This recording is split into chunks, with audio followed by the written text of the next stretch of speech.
Bonjour, on va voir ensemble ce qu'on appelle un stop loss. Donc on va voir une définition de cet outil qui est vraiment indispensable dans le trading.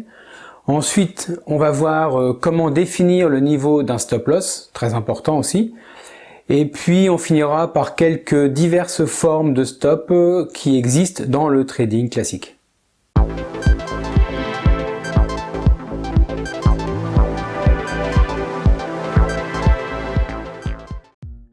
Dans cette vidéo, on va parler de pertes, de gestion des risques, d'analyse technique, de volatilité, de type de position et bref, divers autres mots qui sont utilisés dans le trading.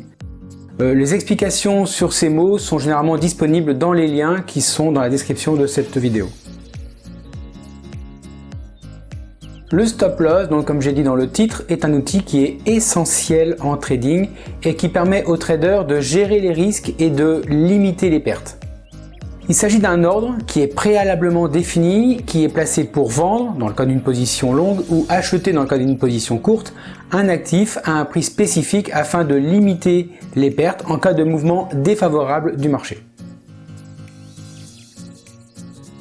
Voici quelques rôles d'un stop loss. Donc, comme j'ai dit tout à l'heure, la gestion des risques est primordiale. Le stop loss est un outil de gestion des risques qui permet de contrôler les pertes potentielles. En définissant un niveau de stop loss approprié, le trader limite le montant qu'il est prêt à perdre sur une transaction donnée, ce qui l'aide vraiment à protéger son capital et à maintenir une discipline de trading. On peut aussi parler de la protection contre les mouvements défavorables. Les mouvements de prix sur les marchés financiers peuvent être volatiles et imprévisibles. On a rarement vu un marché monter de façon rectiligne. Un stop loss permet aux traders de se protéger contre ces mouvements défavorables du marché en déclenchant automatiquement la vente, la fermeture de l'actif, donc la clôture de la position sur l'actif à un niveau prédéterminé. Cela aide vraiment à éviter de subir des pertes importantes si le marché se déplace dans la direction opposée à celle prévue. La grande question qu'on peut se poser, c'est comment déterminer le niveau du stop loss. Alors, pour aider un trader à définir le niveau du stop loss approprié, il est important de prendre en compte plusieurs facteurs. D'une part, la volatilité. La volatilité de l'actif joue un rôle dans la détermination du niveau de stop loss. Les actifs plus volatiles nécessitent généralement des stops plus larges pour éviter d'être déclenchés accidentellement par des fluctuations de prix qui sont normales. L'analyse technique peut aider à identifier les niveaux de support et de résistance clés, ainsi que les points d'inversion potentiels. Les stops peuvent être placés légèrement au-dessous des niveaux de support ou au-dessus des niveaux de résistance pour protéger les positions. Personnellement, c'est ce que j'utilise régulièrement comme style pour l'utilisation avec l'indicateur GPOT. Une question que chaque trader doit se poser, c'est quelle est sa tolérance au risque. La tolérance au risque du trader est vraiment super importante. Il doit déterminer combien il est prêt à perdre sur une transaction donnée en fonction de son capital disponible évidemment et de son appétit pour le risque. Le stop loss devrait être défini à un niveau qui limite les pertes tout en permettant au trader de rester dans la course évidemment. On peut aussi ajuster le stop loss. Une fois que le stop loss est placé, il est important de suivre les mouvements du marché et éventuellement d'ajuster le niveau de stop loss si nécessaire. Si le prix se déplace en faveur du trader, il peut être judicieux de déplacer le stop loss pour verrouiller les profits, c'est ce qu'on appelle break-even, ou pour réduire le risque en cas de retournement de marché. Par contre, dans l'ajustement, on ne va jamais dans le sens inverse, c'est-à-dire qu'on n'agrandit pas son niveau de risque. Voilà, c'est très important. On va voir qu'il existe plusieurs formes de stop loss, dont on va voir ensemble les caractéristiques de chacun. Il y a ce qu'on appelle le stop loss fixe. Il s'agit du stop loss le plus basique qui soit. Vous définissez un niveau de prix déterminé où votre prix sera automatiquement clôturé si le marché se déplace contre vous. Par exemple, si vous achetez une action à 50 € et que vous placez un stop fixe à 48 €, votre position sera vendue dès que le prix aura atteint ce niveau. Alors, il y a une petite subtilité sur ce type de stop, car il peut y avoir le stop loss classique et le stop loss garanti. Le stop loss classique définit un niveau de prix où l'ordre de clôture sera envoyé, mais ça peut ne pas correspondre au prix réel de clôture demandé. Ça dépend de la volatilité. Par exemple, si votre stop loss était à 48 € comme on a vu tout à l'heure, mais que le marché passe de 49 à 45, l'ordre de clôture sera envoyé, mais le prix du marché sera 45 € et non pas 48. Pour combattre cet effet, il y a ce qu'on appelle le stop garanti. Certains courtiers proposent ce type de stop, mais c'est au risque et péril du courtier qui va prendre en charge la différence, l'écart de prix entre la demande du trader et la réalité du marché.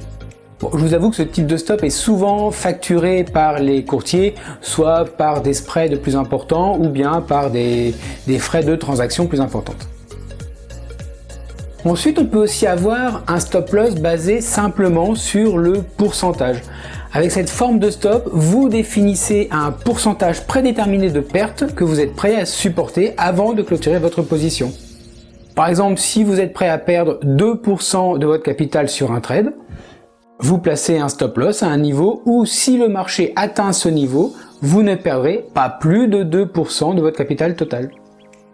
Cette forme de stop n'est pas idéale parce qu'en fait on ne prend pas du tout en compte le price action du marché.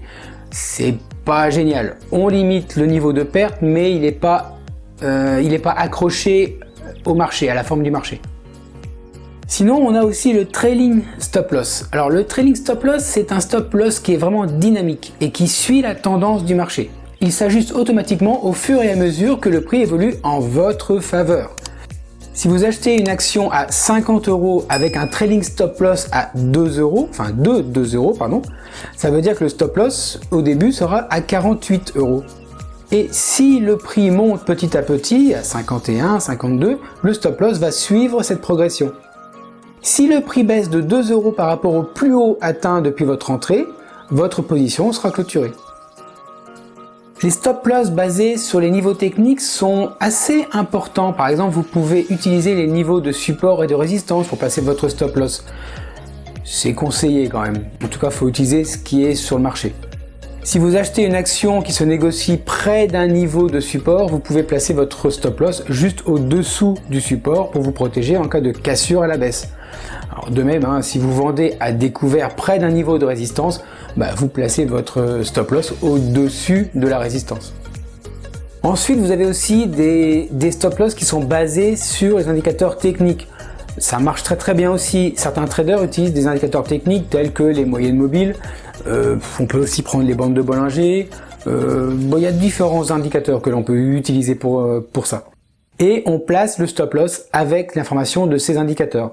Par exemple, si vous placez votre stop loss juste au-dessous de la moyenne mobile de 50 périodes ou au-dessus du sommet récent, vous pouvez vous protéger contre les mouvements indésirables du marché.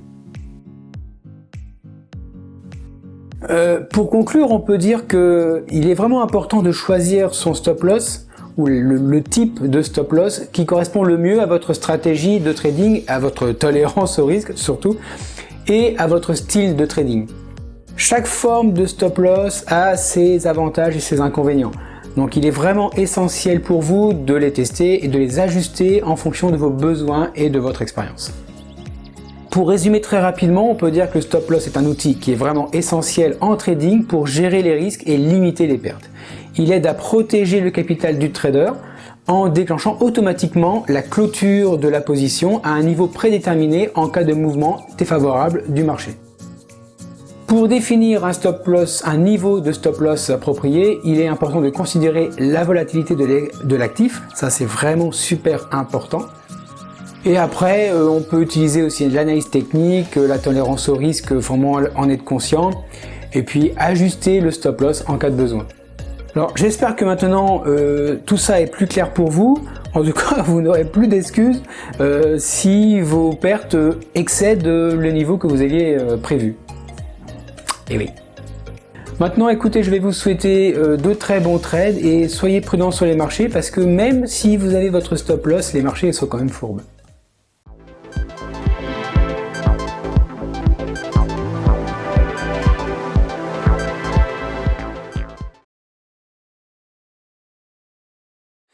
Si vous achetez une action toujours à 50 € et que le prix se déplace de plus en plus... Ah merde, c'est trop vite.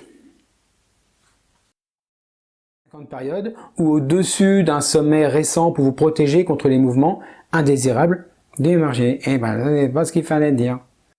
Le stop loss classique définit un niveau de prix où l'ordre sera clôturé. Ah merde.